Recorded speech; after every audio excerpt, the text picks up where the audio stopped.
and forbidding desert of southern Iraq. It's a place of sudden and violent sandstorms. But today, we'll see it torn apart by a different kind of storm. We engage them with tank main gun rounds. You see the explosions going off. I dropped down inside. I looked through my commander's sight. I was vitally impressed with the enemy. The U.S. 2nd Armored Cavalry is on a collision course with the Tawakalna Division of Iraq's Republican Guard. They see themselves being great warriors who are expected to stand and fight and even die so that others may live. Two tank armies clash on a remote strip of desert. This is the Battle of 73 Easting, armored warfare at its most intense. This probably was the last great tank battle of the 20th century.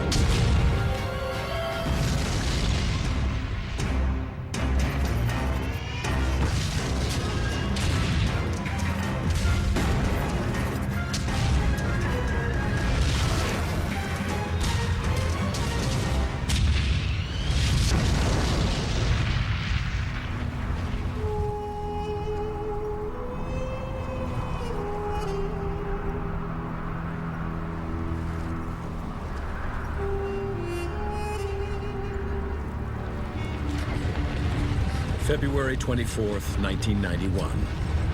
American tanks roll across the Saudi Arabian desert toward the Iraq border.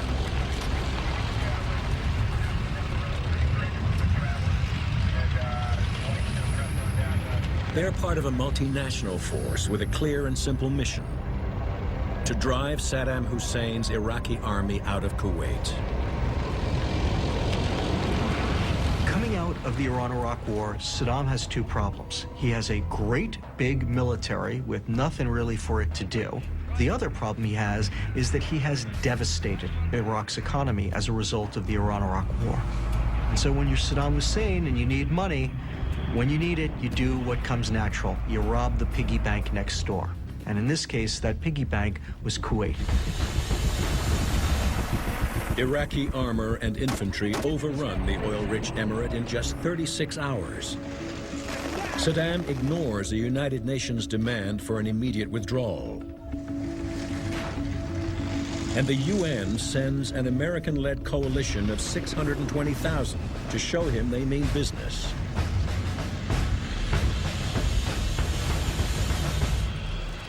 Saddam realized that he was in a bit over his head, but in Saddam's mind, the great weakness of the United States was in their inability to take casualties. He assumed that it would be very much like the Iran-Iraq War. It would be a slugging fest between these two sides, and that in the end, the Americans would cry uncle first. And so the strategy that Saddam lays out is designed to cause the most casualties to the United States while absorbing the least damage to his own forces. He dug in the biggest share of the Iraqi army, 51 of 66 divisions, and he dug them in deep. Saddam deploys 16 infantry divisions and 2 armored corps along the Saudi border to absorb the brunt of the coalition attack. He holds his best fighters in reserve. 8 divisions of the Republican Guard, 1,000 tanks and 120,000 men are poised to strike a massive counterattack and inflict devastating casualties on the advancing coalition. The scheme for defending Kuwait that they actually employed was really the only one that was available to them. And the problem that they had was that the coalition wasn't going to play by their rules. They don't believe that it's possible for the coalition to move any further to the west. It is trackless desert out there, and the Iraqis didn't believe that the Americans could possibly move any further west than that, because the Iraqis themselves, whenever they tried to operate in that desert out there, got horribly lost. There were no terrain features, there were no roads. It was impossible to maneuver out there. And the one thing that the Iraqis weren't aware of was, at that time, a brand new technology called the Global Positioning System. It's the first GPS war. Satellite technology enables the coalition to cross into Iraq far to the west of the main Iraqi defensive line, setting the stage for an attack on their unprotected right flank.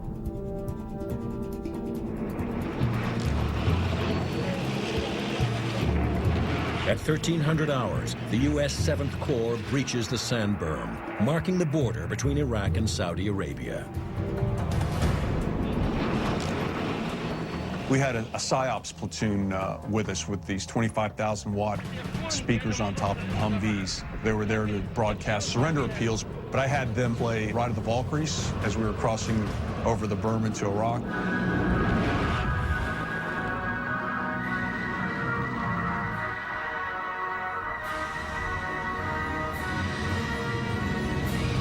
Kind of cool watching it, but there was nothing there.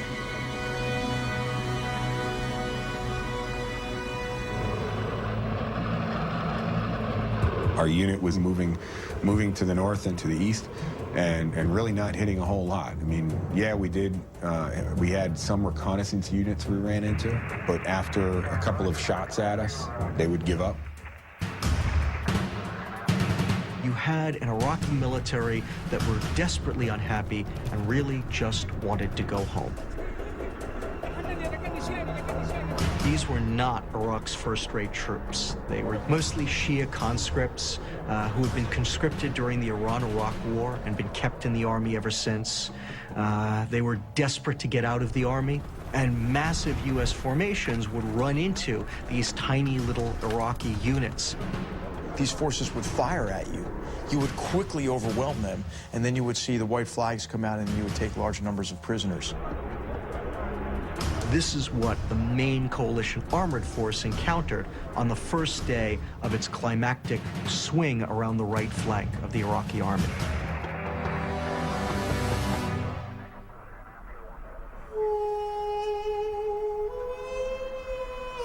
The armor of the 7th Corps rolls ever deeper into Iraq, but at a snail's pace.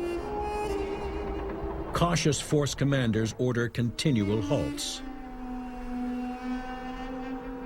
And what they basically did was said, you know what, if we're going to go due east, we're just going to use the eastings, all the north-south grid lines, as our methods to control your rate of advance.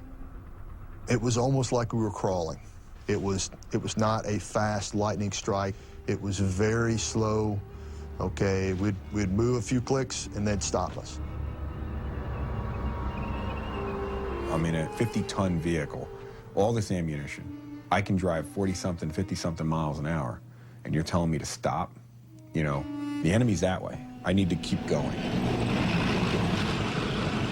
There was no one forward to see anything, to make a personal evaluation. There were no Patton, Rommel, Guderian types who were pulling up next to my tank saying, well, there, Major, what do you think? By the end of the second day, the initial surprise and strategic advantage of the flanking maneuver is lost. And the Iraqis realize that the U.S. 7th Corps is about to cut off and surround their forces in Kuwait. It's at that moment that Iraq's general staff actually demonstrates some degree of real competence. They recognize what's going on, and what's more, they realize from the ease with which American formations have been destroying Iraqi formations throughout the theater, that if they are going to stop the American 7th Corps, they're not going to be able to throw some ash and trash, some weak formations in front of it and allow their better units to escape. Instead, they're going to have to put their best formations in front of those American divisions. The Iraqis make their stand on a defensive line stretching 90 kilometers along the northwestern border of Kuwait. 2 infantry and 2 armored divisions of the Republican Guard will defend the northern half of the line. In the south and directly in the path of the advancing Americans are the cream of Saddam's armored forces.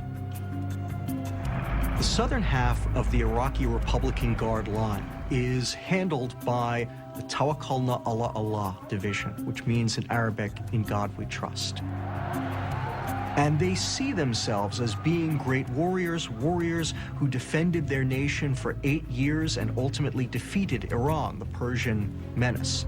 And they saw themselves as Republican Guards as being the best of the best, Iraq's elite, professional warriors, not conscripts, who were expected to stand and fight and even die so that others may live.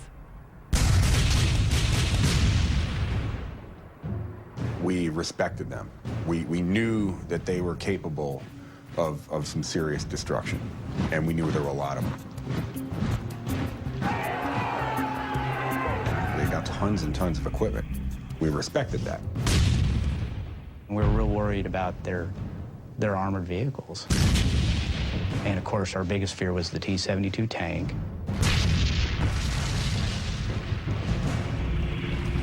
The Soviet T-72, known in Iraq as the Lion of Babylon, is the backbone of the Iraqi Armored Corps. Its 125-millimeter main gun can destroy targets over 1,800 meters away. It's a 41-ton monster, plated with armor that is in places 300 millimeters thick. Still, it can reach a speed of 60 kilometers per hour. This makes the T-72 one of the fastest and most lethal heavy tanks in the world.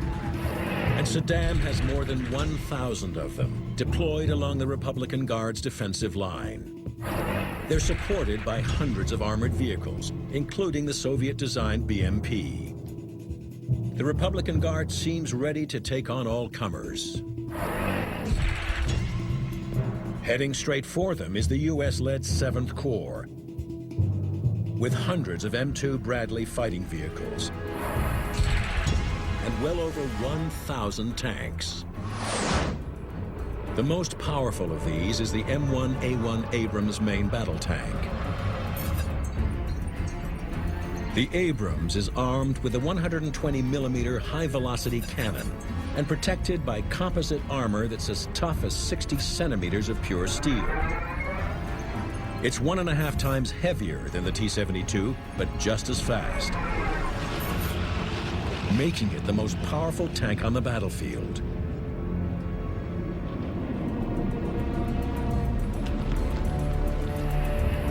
By the end of the day, on February 25th, these two armored forces are only 14 kilometers apart.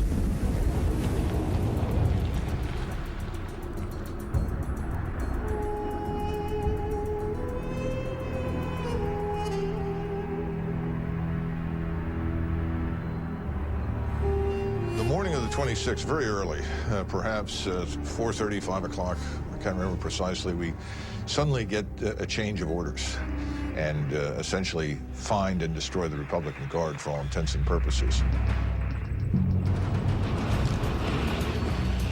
It got to the point, sort of late morning, early afternoon, where you couldn't see more than perhaps 20, 30 yards.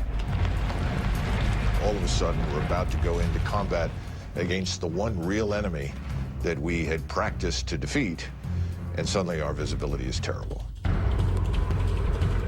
But the Abrams is up to the job. It has a thermal imaging system that can identify the heat signatures of potential targets, even in the worst conditions. So we're moving in this very limited visibility. And we begin to identify some hot spots. As McMaster's platoon approaches 73 Easting, a line of longitude on the map, he encounters a Tawakalna Division forward outpost. It's manned by infantry with anti-tank guns and rocket-propelled grenades. And it was at this point that we first received fire from the enemy.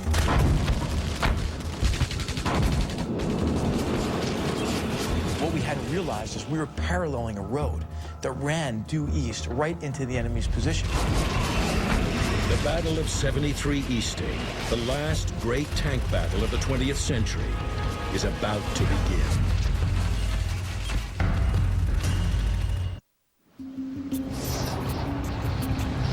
February 26, 1991. It's been 2 days since the U.S.-led international coalition invades southern Iraq in an attempt to outflank Iraqi forces and drive them out of nearby Kuwait.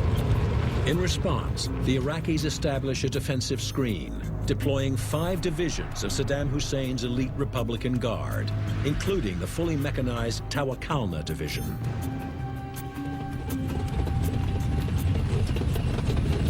Just west of the map reference 73 Easting, the U.S. 2nd Armored Cavalry, the spearhead of the coalition advance, makes contact with the Republican Guard. And it was at this point we first received fire from the enemy. I then pull up our 9 tanks online, all of us oriented on this village. I give this troop fire command. Village, direct front, frontal, 1 round heat, at my command, ready report, which means everybody load a heat round, look at that village, pick out your aim points on the enemy positions. And when they're ready, we're gonna fire 9 simultaneous main gun rounds at the center. I fire 1 round before that to mark center with a tank heat round. Green says ready, white says ready. I say fire, 9 tank main gun rounds impact simultaneously.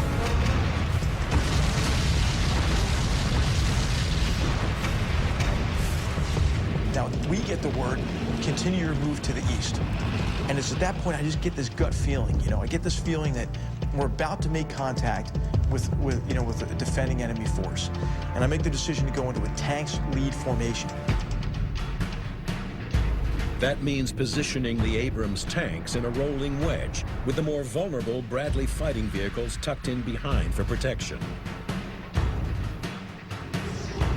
This formation places McMaster's big guns forward, ready for whatever lies ahead. So my tank comes up over that crest. And again, remember, it's a sandstorm, right? You can't see very far, but it is if the sandstorm just lifted. I mean, as soon as we came over that ridge, it was some weird environmental factor, but it was like a curtain lifted. And what I was confronted with was the enemy defensive position. They were deployed in a reverse slope position, which is designed to minimize the amount of time and the amount of distance that an attacking force actually has before it can start to fire on the defenders. Unfortunately, they didn't count on the sophisticated optics and fire control systems of the U.S. M1 tanks, which made their thinking entirely obsolete. I could see 8 enemy tanks in defensive positions, and I said, fire, Sabo, which means we had a heat round in, and it means the next round going in that gun is going to be a Sabo tank, armor defeating round. The Abrams tank carries 2 types of high-velocity ammunition. The Sabo, an armor-piercing dart made with high-density depleted uranium, and the high-explosive anti-tank round, a shaped charge projectile which can bore through heavy armor. We engaged that first tank with a heat round. That fireball blows the tank commander out of that tank. And then ultimately there's a secondary explosion that blows the turret off that tank. My gunner traverses left, hits another tank.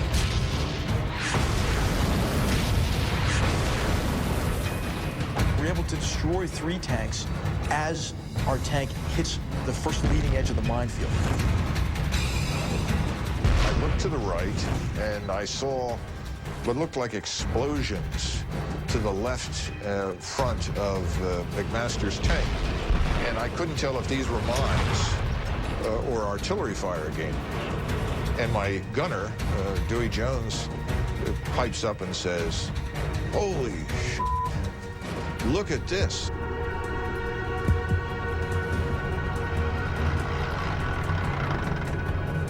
And I dropped down inside. I looked through my commander's sight, and I said, "Oh yeah," I was finally impressed with the enemy.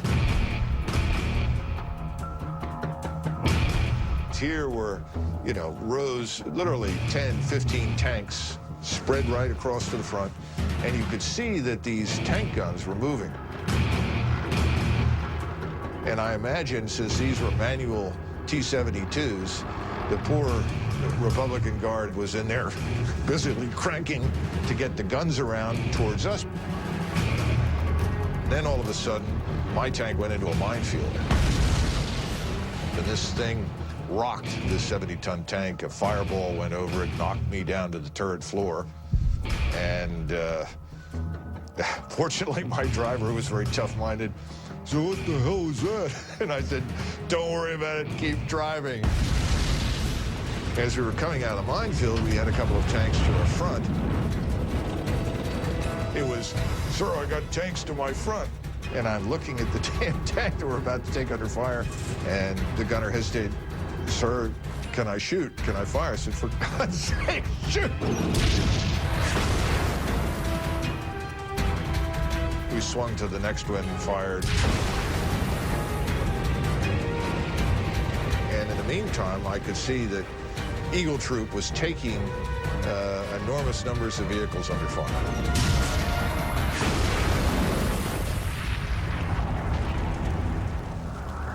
Initially, there was a great deal of disorientation on the Iraqi side because they just assumed that this couldn't be American tanks attacking them. It had to be aircraft. But even after they figured it out, they still had difficulty getting into their vehicle in time because they didn't realize how quickly the Americans were closing on them. American armored forces would charge, using speed to simply try to disorient the Iraqis, and it worked. The Iraqis could not imagine armored forces this big, this powerful, moving at them as fast as they were.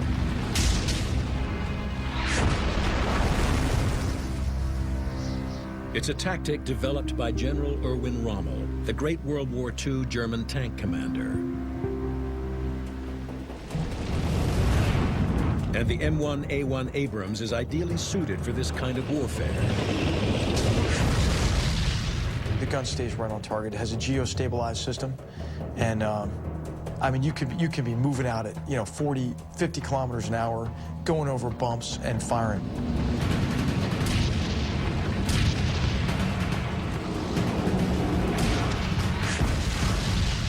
And then the shock effect of a 70-ton machine hurtling at you. I think this is the blow from which the enemy could never really recover. We were now on top of their command post, and we entered their reserve position. And just in like typical Soviet doctrine, they had put their tank reserve like a coil, but we moved too fast. They couldn't get out of their coil in time. They were just starting their engines.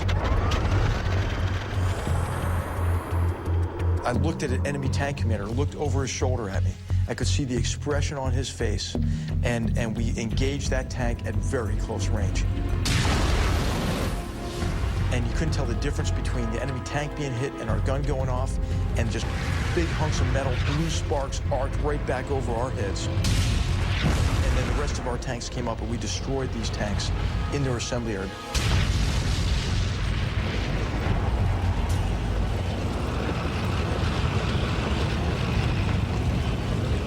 Iraqis, had set up a pretty sound defense. I mean, it was a reverse slope defense.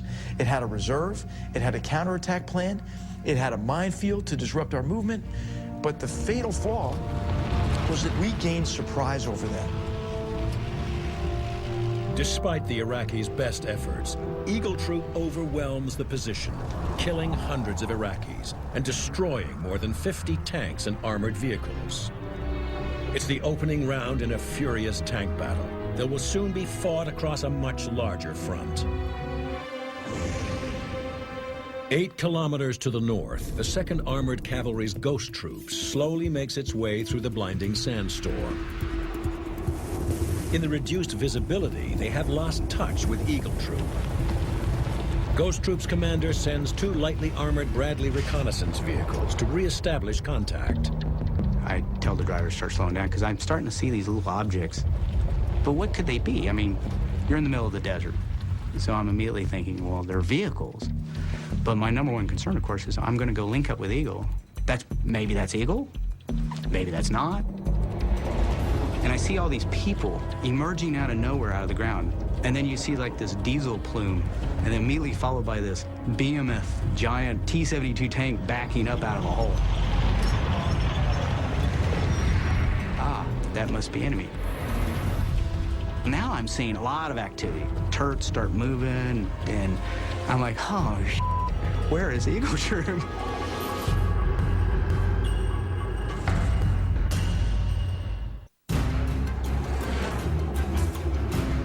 February 26, 1991, 1600 hours. Eagle and Ghost troops of the 2nd U.S. Armored Cavalry have become separated in a sandstorm. 2 Bradley fighting vehicles from Ghost Troop have been dispatched to re-establish visual contact between the 2 tank units. But they run into a platoon of Iraqi T-72 tanks. So I tell the driver to pull up to this little mound, and as soon as he comes to a stop, he says, "Tank front!" "Roger, got it, thanks." And he goes, no, there's a tank to our immediate front. Because I see it. No, you don't understand. There's a tank to our front. And I just get up, push myself out of that turret, and I look down, I go, I'll be damned. Well, what happened is I didn't realize the little mound of dirt that I told him to pull up from was a T-72. I just grabbed the commander's override, max deflect the 25mm cannon. And then I said, we're scouts. We don't go toe-to-toe with tanks. We need to back up a little. Well, now I'm seeing all these a lot of activity. When the turrets start moving, and I'm like, oh, shit, where is Eagle Troop? So I'm backing up. Well, where am I going to go to?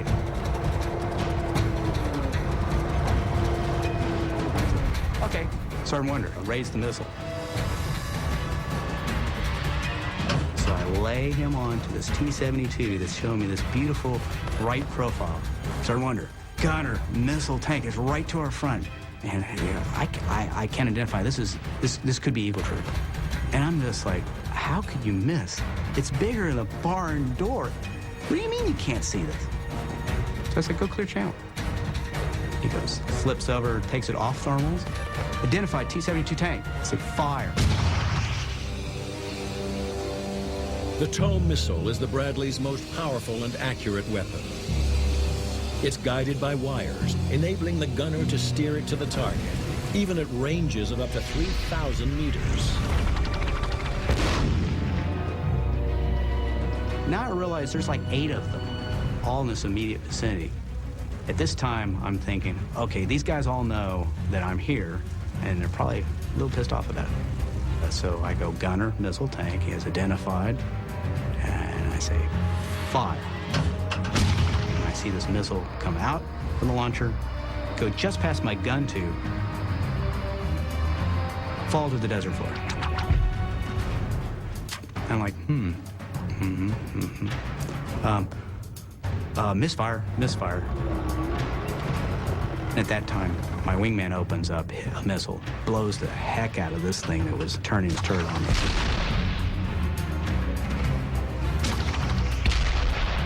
Then it occurred to me, we both have shot both our missiles. And we both have to our front at least 8 T-72 tanks. Meriwether says, hey, I need to do a reload drill. So I said, roger that, we got you covered. And I told Sergeant Wonder, all right, whatever we do, we're gonna keep firing and firing until we can't fire no more. And he starts firing 25mm cannon into this thing. And it's bouncing off the turret. I had my gunner, he said, sir, it's bouncing off. We're just pissing it off. And my intent was, look, better us than my wingman who's standing there, basically naked. I'm thinking, well, I wonder how long it's going to take that gunner and commander to shoot me while I'm sitting there pinking it with a 25mm cannon.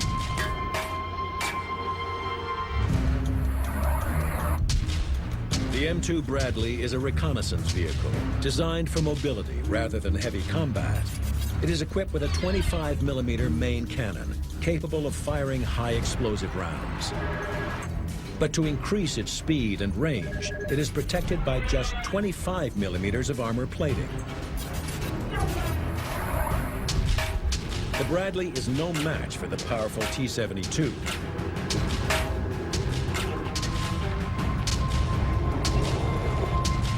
Then at that time, my wingman reported up. Almost instantaneously, he serviced that tank with a missile. Probably saved my life.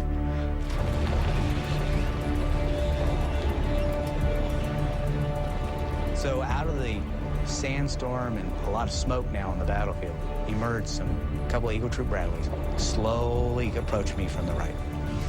And he pulls up next to me, and he screams at the top of his lungs, "There's tanks over there!" I go, "I know!" In just minutes, Haines and his wingman destroy no fewer than 5 T-72s. But this is just one strong point in an Iraqi defensive line stretching across a 90-kilometer front that is in places 10 kilometers deep. To the north, Ghost Troop continues through the sandstorm. Unaware they are moments away from contact with the main line of Iraqi defense. We're slowly moving forward, and when I mean slowly, I mean about as fast as a man can walk. And when you're in a tank, you've got track pads. We were going slow enough where you could actually feel the individual track pads hitting the ground. We get a little bit of a wind shift, and we can see something out in front of us. We saw heads pop out, and we think what it was, they were in a bunker, and they felt the movement of the armored vehicle.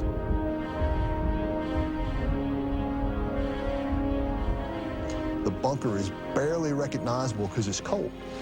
But when the bodies come out of it, they're white hot. They're glowing hot. They're so white on your background. And so they're running from one bump to another.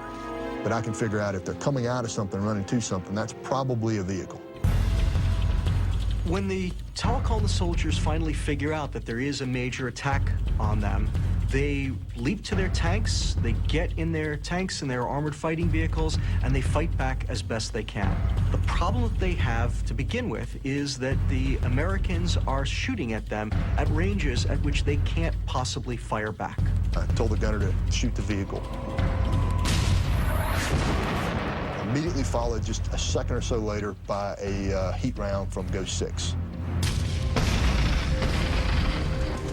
So we shot it, and this thing exploded, and the next thing I know, my other tank platoons have seen similar things to what I was seeing, and they started engaging.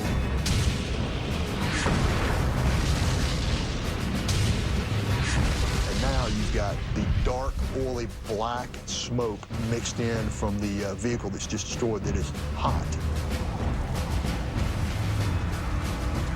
You can see people and things moving behind it. So I called my troop commander and told him, "Hey, sir, there's something past that smoke. That wasn't a single vehicle.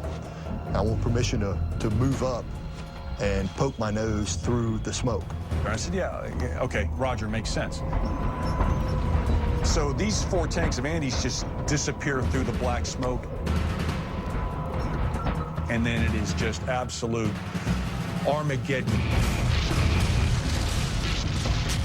I can see rounds being fired, I don't know whether it's friendly, I don't know whether, they're being attacked. And I'm trying to raise Andy on the net. And, as I'm watching this, it's like, okay, Captain, what are you going to do now?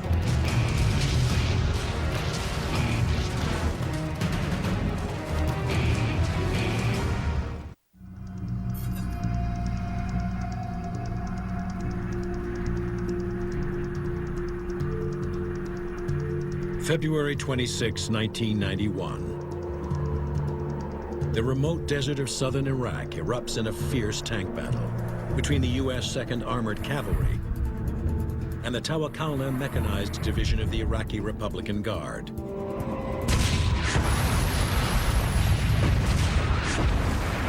Captain H.R. McMaster and the men of Eagle Troop have destroyed an entire company of Iraqi T-72 tanks.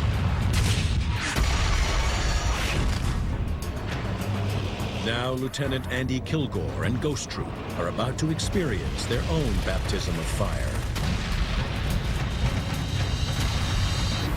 At that time, 7th Corps was 4 M1 Abrams tanks. There was 110,000 soldiers behind me.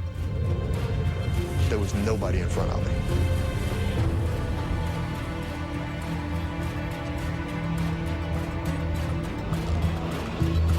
I'm poked through the smoke. We realized that we had about a company defense spread out in front of us. He was in them. He was in their assembly area. I mean, he was in and amongst these guys.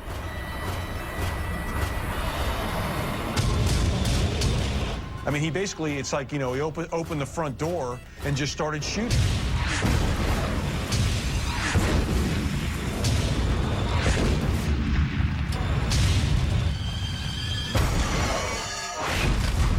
The T-72 is a pretty good tank for when it is developed, but it is developed in the 1970s. It's got good armor, but it's very much outclassed by the M1 Abrams tank, which is its superior in every imaginable category.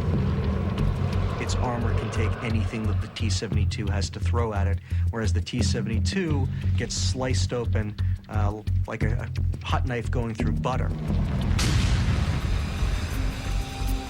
The Soviets had a different theory on storage of ammo than the Americans.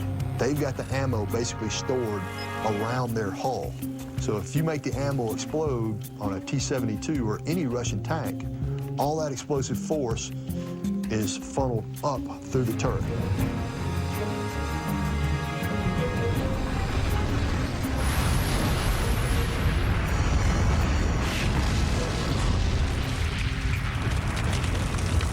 Ghost Troop fires repeatedly until the Iraqi tank company is all but destroyed. But the men of the Tawakalna division won't give up.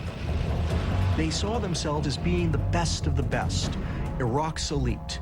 They manned their positions, they manned their vehicles, they fought back hard, they didn't surrender, and they died fighting. In many cases, the Americans had to kill every single member in an Iraqi squad or a platoon to get these guys to stop fighting. And I'm looking over, and I can see past my wingman to my platoon sergeant. And I see an Iraqi jump up in front of him with an RPG. Iraqi is probably 50 meters in front of the tank. He slewed the gun onto the target. The gunner, very excited to see a guy pointing an RPG straight at him. Instead of flipping the coax, he just pulls the trigger. And he hit him what looked to me about center mass with a heat round. 120 millimeter projectile, about like that, in the center of the guy's chest. It looked like he imploded. The guy's body's just picked up and thrown away like a leaf. In just a few minutes, Lieutenant Kilgore's platoon kills dozens of Iraqis and destroys 4 tanks and 9 armored vehicles. When I finally destroyed all the vehicles that we could see, I got back up on the troop net, called in a spot report to the troop commander, who was not very happy with Lieutenant Kilgore at that time, since I had been engaged with him for a few minutes and not reporting. I said, you ever pull any stuff like that? I'll put a bullet in you myself. But as it turned out, in hindsight, that was the absolute right thing to do, move forward that smoke, because basically he took the initiative away from the enemy. Despite heavy losses, the Iraqis won't quit and launch a counterattack in an attempt to halt Ghost Troop's advance.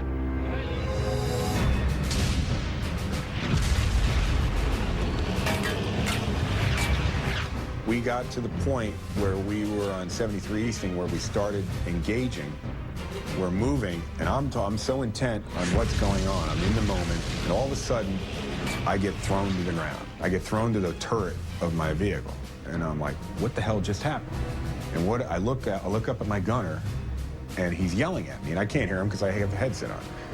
And I finally get him on the intercom. Why did you do that? And he says, sir, there are artillery rounds landing right next to our vehicle, and you didn't even notice it, and you were sticking your head all the way out of the vehicle. He said, you didn't see those rounds? I said, I had no idea that was happening. Because I was so focused on what was happening on the radio, what was going on with all the other units. That's how intense it is. You're just go, go, go.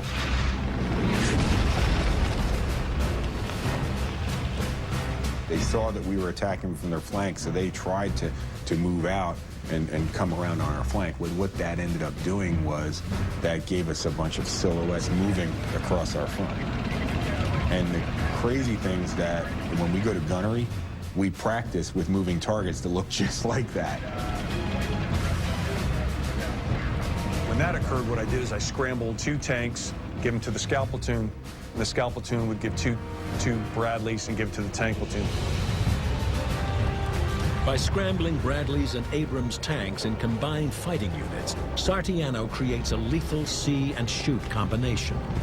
The Bradleys, with their superior targeting systems, pinpoint targets for the tanks, which then open fire with their high-velocity 120mm guns, able to unleash a deadly accurate round every 4 seconds.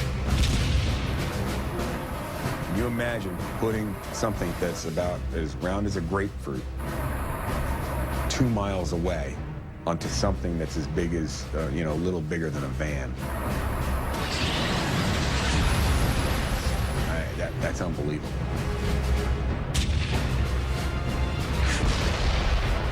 We had tanks shooting over 2 miles and getting the hits.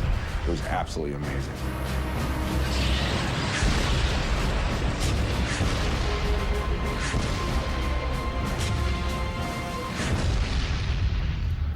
All of a sudden, I remember it was Jeff Garwick said, Sergeant Moeller has been hit.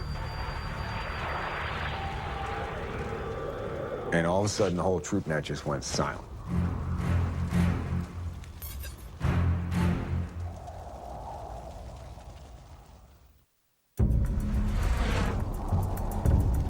February 26, 1991. The U.S. 2nd Armored Cavalry's Eagle and Ghost troops have dealt a crushing blow to the Tawakalna Mechanized Division.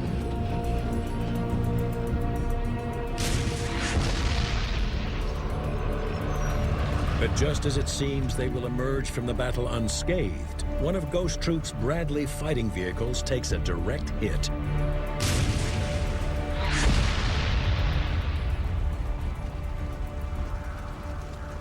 And we notice at 1-6, which is on the extreme right of the scout platoon to our left, he's pulled up on just a little bit of a rise. He was probably hit by one of the vehicles that we had shot. So I don't think there was anything left out there unengaged. So I'm probably willing to bet that that BMP had been shot with the Sabo round, abandoned, because it didn't explode and burn, people got back in it. The BMP is a lightly armored fighting vehicle like the Bradley. A high-velocity Sabo round might tear right through it, leaving it still operational. Armed with a 76mm semi-automatic cannon, the BMP has more than enough firepower to penetrate a Bradley. Staff Sergeant Chaffee, the Bradley commander, he said that Andy turned and looked at him and said, "What the f was that?" About that time, the second round hit and decapitated Sergeant Moeller. Really hurt morale of the troop to know that Sergeant Moeller died. The whole troop was able to basically rally around the situation. You know, oh, one of our guys just got hit, but I got a job to do. This fight is not over. You're in the middle of it. You can't worry about this guy. You got to keep going.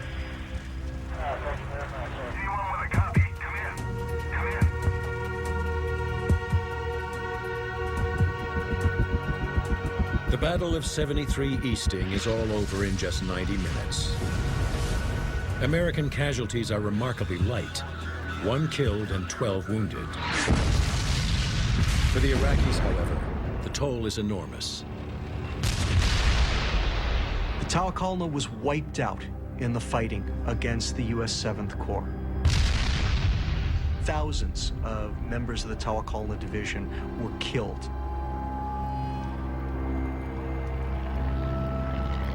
They started out the battle with about 200 tanks, and barely 24 were able to pull back off of it later on. You know, after the attack, we ran out and then captured some additional enemy prisoners. We put them in the back of our squadron tactical command post, Bradley.